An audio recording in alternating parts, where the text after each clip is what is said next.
prinsip yang saat itu mungkin ya sempat jadi masalah internal kita. Kita buka langsung. Tapi asik. Saya sudah curiga kenapa kok dilupakan. Pasti ada hal.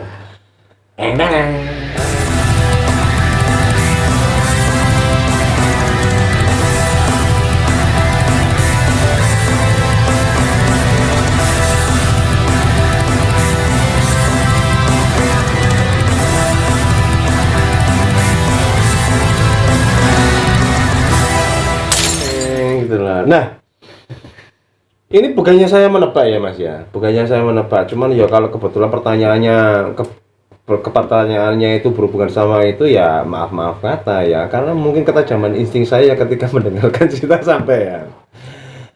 Kan biasanya kan kalau zaman dulu itu kita band-bandan kan pastilah ada wanita di sekitar kita begitu.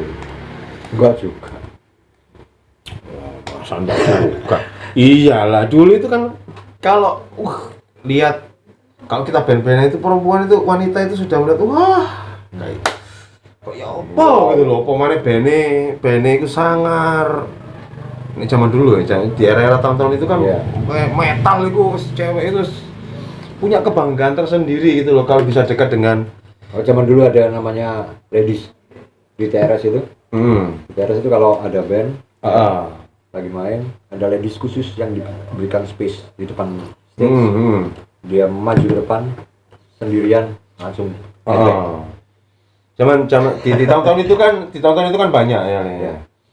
Apalagi sampean kan gitu kan. Kan sing paling imut, sing paling ya apa gitu kan di fotonya yang di episode pertama awal-awal itu kan pernah saya tunjukkan kan wajahnya kayak mangkel ambek tukang foto nih ya.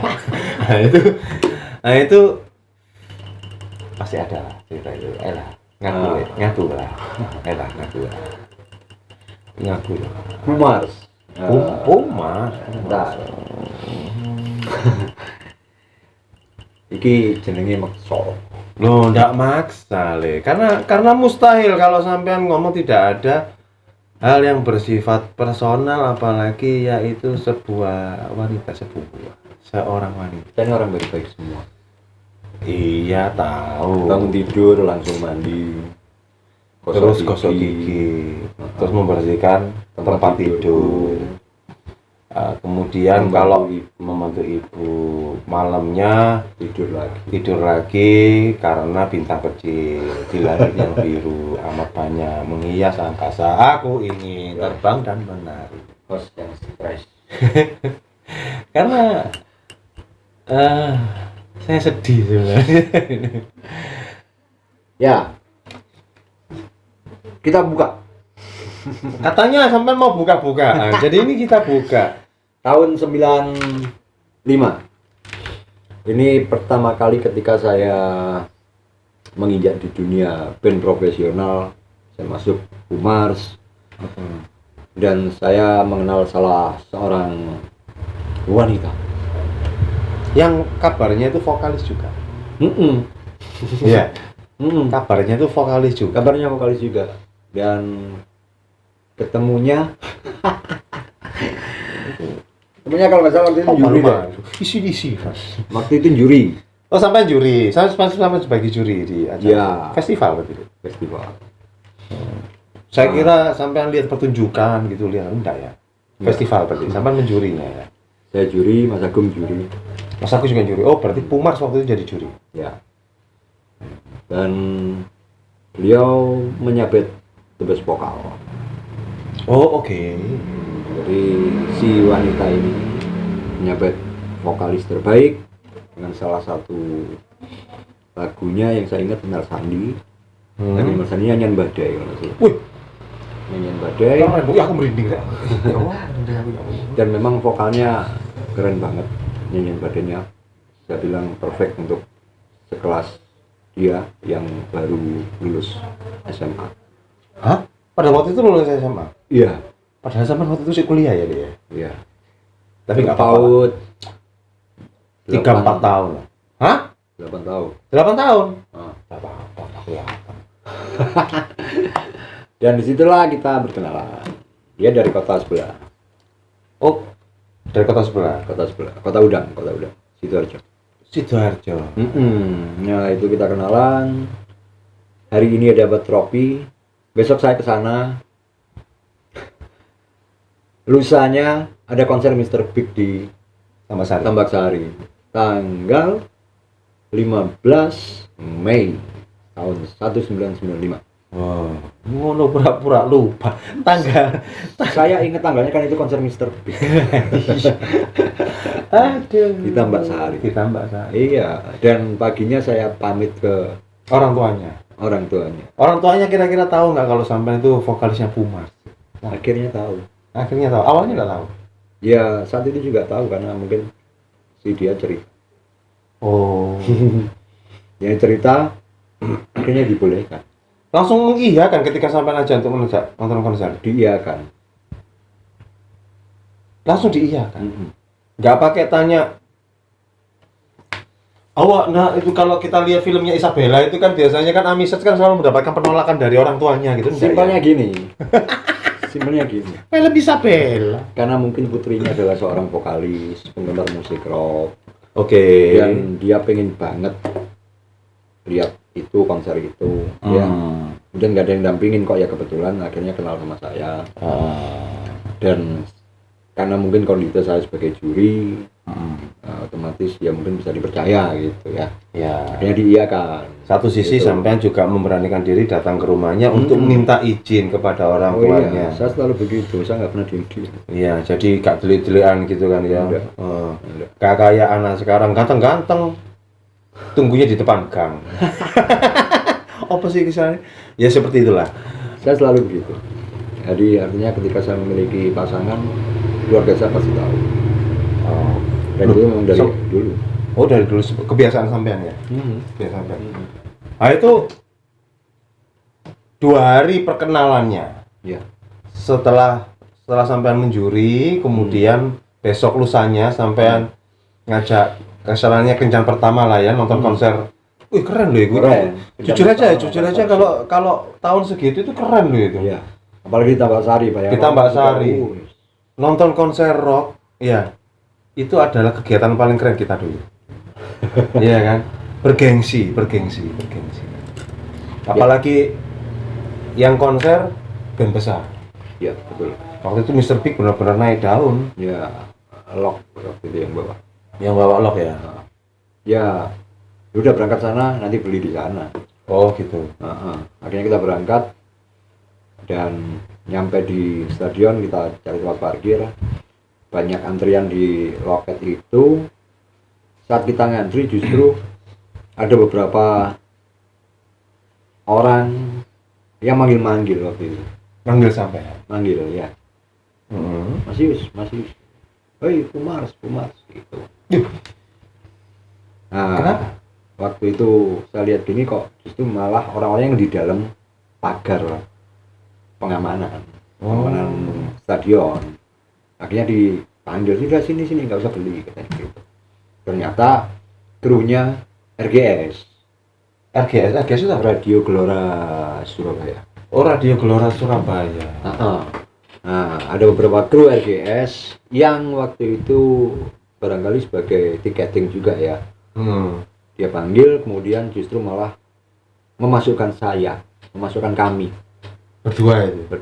Waktu sama berangkat hanya berdua saja. Tidak bersama teman-teman kan? Enggak. Nakal.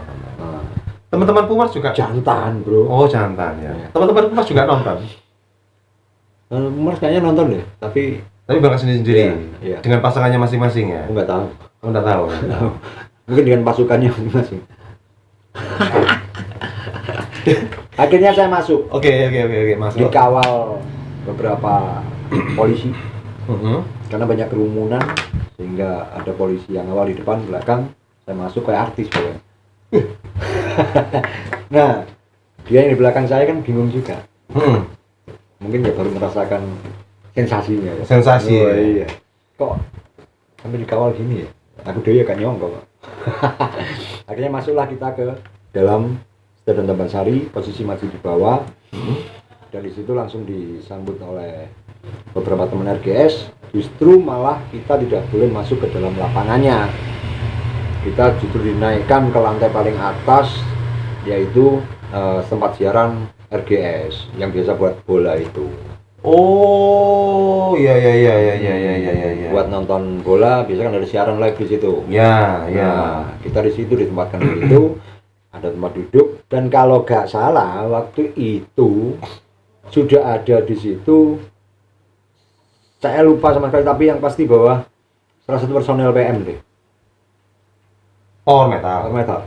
Kalau nggak Mas Raymond atau siapa ya, lupa aku. Yang pasti bahwa di situ sudah ada.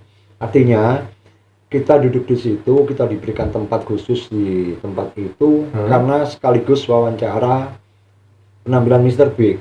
Jadi ketika 2-3 lagu Mr. Big bernyanyi, mereka wawancara kita gimana nih kesannya. Sebagai narasumber lah ya. Narasumber TikTok di situ. Ya. Buat saya ya sesuatu yang baru juga sih, ya kan. Tapi uniknya mereka mengenali saya. Ternyata saya nggak sadar juga saya pakai jaket, kebiasaan saya pakai jaket itu. Oh, jaket loreng padang pasir itu. Iya. Oh, itu sempat gunakan. Saya nggak sadar pakai itu. Berarti otomatis orang-orang yang tahu Kumars pasti mengenali gara-gara menggunakan jaket itu. Iya. Berarti banyak yang menyapa dong pada saat di stadion. Banyak yang nyapa sampean. Termasuk selain kru dari RGS itu sendiri, tim dari RGS sendiri. Iya. Jadi ya selalu mereka bilangnya Ambarawa, selalu gitu. Dan buat saya pengalaman baru juga. Apa yang terjadi dengan siapa namanya? Oh, jangan, karena itu tersiar kabar. Oh iya. Juga. Sidit, CR, sebut saja Melati, sebut saja R ya kan. Sebut saja Melati. Awalnya coba-coba. Awalnya sih coba-coba, tapi akhirnya keterusan. Ya sudah, gimana lagi, perut udah sakit. Itu Mr. Gratis. Jadi Miss R ini apa yang reaksinya bagaimana ketika mengetahui banyak sekali yang menyapa sampean? Ya, karena posisi ramai kayak gitu, saya juga mungkin lihat ke belakang, tapi yang pasti terus gandengan lah bro. Oke. Dan dia ada di belakang saya selalu. Buat saya sih, wah. saat itu ya. Itu sebenarnya momen secara personal yang tidak bisa dilupa ya. Karena tidak menyangka bisa sampai seperti itu effort dari ketika bergabung dari grup ini. Ya. Grup Kumars ini tadi ya. Ya, mungkin itu yang saya belum siap, ternyata ini ya jadi artis. Iya, benar. Meskipun padahal skala regional ya. Regional ya, karena mau nasional ya keburu kebakar itu datanya, jadi akhirnya nggak jadi. Ya sempat kebakar, sempat hilang, sempat bawa orang dan sebagainya gitu kan, perjalanan itu. Lah, berapa lama? Mancing mana? Enggak, saya enggak mancing gitu loh. Berapa lama sampai jalan dengan Miss R itu? Lupa ya. Yes. Jadi sekedar ketahui ya bahwa hubungan dengan Miss R itu sebenarnya tidak berlangsung sampai sekarang. Iya, sempat mengalami itu, tapi masa lalu itu kan zaman masih muda lah ya, darah muda. 96 hampir 2 tahunan lah ya, 2 tahun. Nah, itu. Dan tahu nggak siapakah ibu beliau? Dan kenapa kok mendukung bahwa putrinya pacaran dengan orang gondrong, gelang monel, anting-anting? Siapa nih? Ternyata beliau adalah salah satu vokalis juga band Lawas. Namanya? Sempat tergabung grup apa? Di Dara Puspita.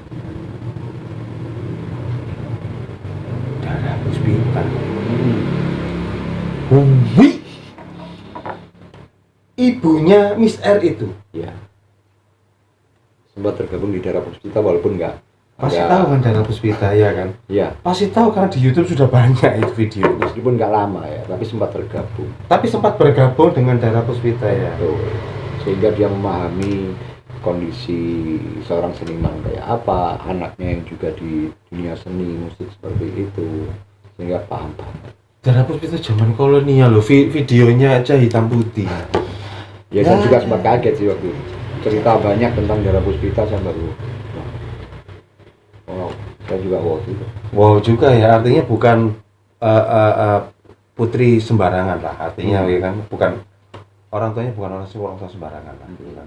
Ya artinya juga masih berdarah seni, sehingga akhirnya supportnya seperti itu. Ya. Karena mengikuti perkembangan zaman di era di tahun itu banyak berkembang musik rock, akhirnya anaknya diperbolehkan menjadi ladies rocker. Dan waktu itu memang banyak yang julukin si R ini Mel Sandi, the next Mel Sandi. The next Mel Sandi ya. Kira-kira pernah ada dapat kabar terbaru nggak sekarang? Wah, nggak pernah ya. Nggak pernah. Artinya ya sudah. Kata Mbah Pungki, yang lalu biarlah berlalu. Asik. Iya, memang. Paling tidak kan silaturahmi paling tidak apakah mungkin salah satu dari putrinya, salah satu dari keturunannya Miss R ini meneruskan bakatnya di dunia seni yang kebetulan ternyata menjadi